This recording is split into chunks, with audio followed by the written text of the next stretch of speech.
ਉਹ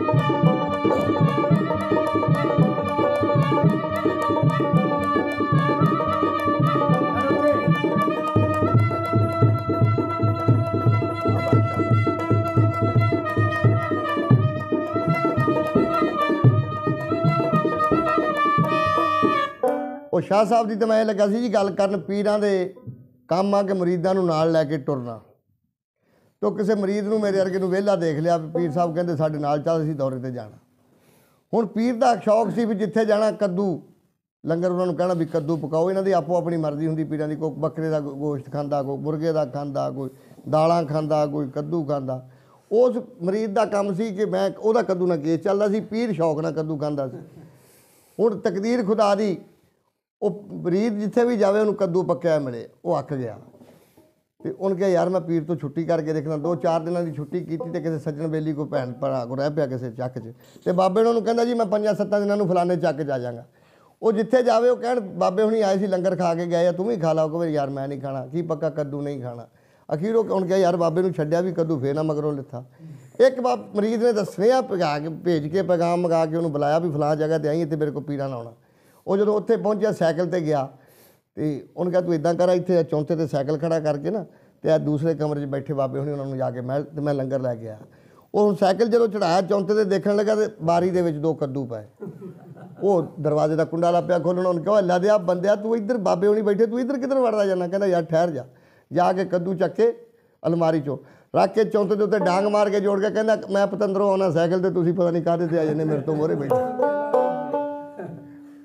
ਅੱਛਾ ਆਖਰਕਾਰ ਉਹ ਬਾਬੇ ਦੀ ਵੀ ਜ਼ਿੱਦ ਸੀ ਵੀ ਇਹਨੂੰ ਕੱਦੂ ਖਵਾਉਣਾ, ਉਹਦੀ ਜ਼ਿੱਦ ਸੀ ਮੈਂ ਨਹੀਂ ਖਾਣਾ।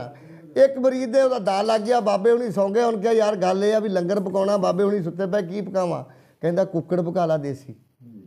ਉਹ ਕਹਿੰਦਾ ਬਾਬਾ ਤਾਂ ਖਾਂਦਾ ਨਹੀਂ, ਉਹ ਤਾਂ ਕੱਦੂ ਖਾਂਦਾ। ਕਹਿੰਦਾ ਬਾਬੇ ਨੇ ਕਿਹੜਾ ਕਸਮ ਖਾਧੀ ਆ ਤੈਨੂੰ, ਮੈਂ ਕਹਿੰਦਾ ਤੂੰ ਅੱਜ ਦੇਸੀ ਕੁੱਕੜ ਪਕਾ। ਘਰ ਵਾਲੇ ਨੇ ਦੇਸੀ ਕੁੱਕੜ ਪਕਾਇਆ, ਵਿੱਚ ਦੇਸੀ ਘੀ ਪਾਇਆ, ਚੰਗਾ ਸ਼ੋਰਾ। ਹੁਣ ਪੀਰ ਦੇ ਮੋਹਰੇ, ਪੀਰ ਦੀ ਤਾਂ ਸ਼ਾਨ ਹੀ ਉੱਚੀ ਆ, ਉਹਦੇ ਮੋਹਰੇ ਬੋਟੀਆਂ ਵੀ ਜ਼ਿਆਦੀਆਂ ਹੁੰਦੀਆਂ, ਛੰਨਾ ਵੀ ਵੱਡਾ ਹੁੰਦਾ। ਛੰਨੇ ਹੁੰਦੇ ਸੀ, ਉਹ ਛੰਨੇ 'ਚ ਪਾ ਕੇ ਬੋਟੀਆਂ ਵੀ ਚੰਗੀਆਂ ਲੱਤਾਂ ਵਾਲੀਆਂ ਤੇ ਸ਼ੋਰਾ ਵੀ ਉੱਤੋਂ ਤਰੀ ਪਾ ਕੇ ਪੀਰ ਦੇ ਮੋਹਰੇ। ਉਹਦੇ ਕੋਲ ਆਈ ਚਾਹ ਪੀਣ ਵਾਲੀ ਪਿਆਲੀ ਤੇ ਧੌਣ ਦੀਆਂ ਬੋਟੀਆਂ। ਉਹ ਜਦੋਂ ਪੀਰ ਦੇ ਮਰੀਦ ਬੈਠੇ ਜਦੋਂ ਖਾਣਾ ਲੱਗਾ ਖਾਣ ਤੇ ਉਹ ਪਿਆਲੀ ਵੱਲ ਨੂੰ ਦੇਖੇ ਕਦੀ ਪੀਰ ਦੇ ਛੰਨੇ ਵੱਲ ਨੂੰ। ਉਹ ਕਹਿੰਦਾ ਬਿਸਮਿਲ੍ਲਾ ਪੜ੍ਹੋ। ਘਰ ਵਾਲਾ ਕਹਿੰਦਾ ਖਾਂਦੇ ਨਹੀਂ। ਪੀਰ ਕਹਿੰਦਾ ਕਿਉਂ ਬਈ ਤੂੰ ਨਹੀਂ ਖਾਂਦਾ। ਕਹਿੰਦਾ ਜੀ ਸਰਕਾਰ ਸ਼ੱਕ ਪੈ ਗਈ। ਕਾਹਦੀ। ਕਹਿੰਦਾ ਮੈਨੂੰ ਲੱਗਦਾ ਵੀ ਮੇਰੇ ਵਾਲੀ ਪਿਆਲੀ 'ਚ ਸ਼ੋਰਾ ਪੁੱਠਾ ਪੈ ਗਿਆ। ਉਹ ਕਹਿੰਦਾ ਉਹਦਾ ਕੀ ਮਤਲਬ। ਕਹਿੰਦਾ ਅੱਲਾ ਦੇ ਆ ਬੰਦਿਆ ਤੇਰਾ ਛੰਨਾ ਜਿਹੜਾ ਉੱਤੋਂ ਨਹੀਂ ਤਰਦਾ, ਤਰੀ ਦੇ ਘਿਓ ਤੁਰਿਆ ਫਿਰਦਾ, ਮੇਰੇ ਵਾਲੀ ਬੱਗਾ ਪਾਣੀ। ਇੱਕ ਪੀਰ ਤੇ ਮਰੀਦ ਝਗੜਦੇ ਸ਼ਹਿਰ ਸਿਫਤ ਕਰਦਾ, ਭਲਾ ਕੈਸੇ ਜਵਾਬ ਕਰਦੇ।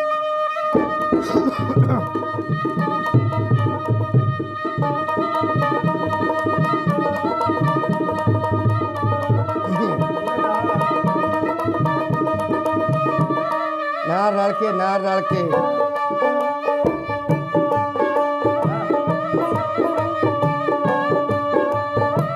ਛੰਦ ਉੱਪਰਲਾ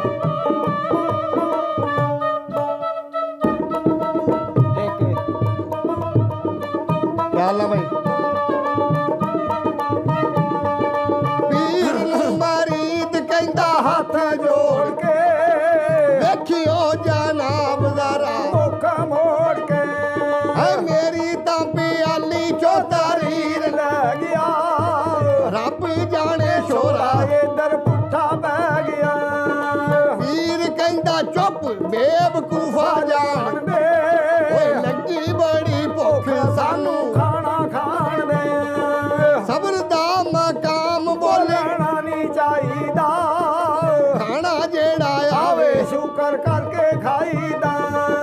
ਤੇਰਾ ਸ਼ੋਰਾ ਹੋਰ ਮੇਰਾ ਹੋਰ ਰੰਗ ਦਾ, ਐਡਾ ਨਹੀਂ ਉਹ ਪੀਰਾ ਤੇਰੇ ਕੋਲੋਂ ਸੰਗਦਾ। ਇਹ ਦਾਲ ਪਾਉਣ ਵਾਲੇ ਦਾ ਕੀ ਬੇੜਾ ਬਹਿ ਗਿਆ, ਰੱਬ ਜਾਣੇ ਛੋਰਾ ਇੱਧਰ ਪੁੱਠਾ ਪੈ ਗਿਆ। ਇੱਕੋ ਹੀ ਹਾਂਡੀ ਇੱਕੋ ਹੀ ਦਾਲ ਇੱਕੋ ਡੋਈ ਆ, ਤੈਨੂੰ ਕਿਹੜੀ ਗੱਲ ਦੀ ਹੈਰਾਨੀ ਹੋਈ ਆ। ਇਹ ਪੜੋ ਬਿਸਮਿਲ੍ਲਾ ਘਰ ਵਾਲਾ ਕਹਿ ਗਿਆ, ਰੱਬ ਜਾਣੇ ਸ਼ੋਰਾ ਇੱਧਰ ਪੁੱਠਾ ਪੈ ਗਿਆ। ਦੱਸਦਾ ਮਰੀਦ ਇਹ ਹੈਰਾਨੀ ਦਾਲ ਜੀ, ਤੇਰੀ ਇਹ ਪਿਆਲੀ ਪੀਰਾ ਅੱਖਾਂ ਮਾਰਦੀ। ਦੱਸਦਾ ਮਰੀਦ ਇਹ ਹੈਰਾਨੀ ਦਾਲ ਜੀ, ਤੇਰੀ ਇਹ ਪਿਆਲੀ ਪੀਰਾ ਅੱਖਾਂ ਮਾਰਦੀ।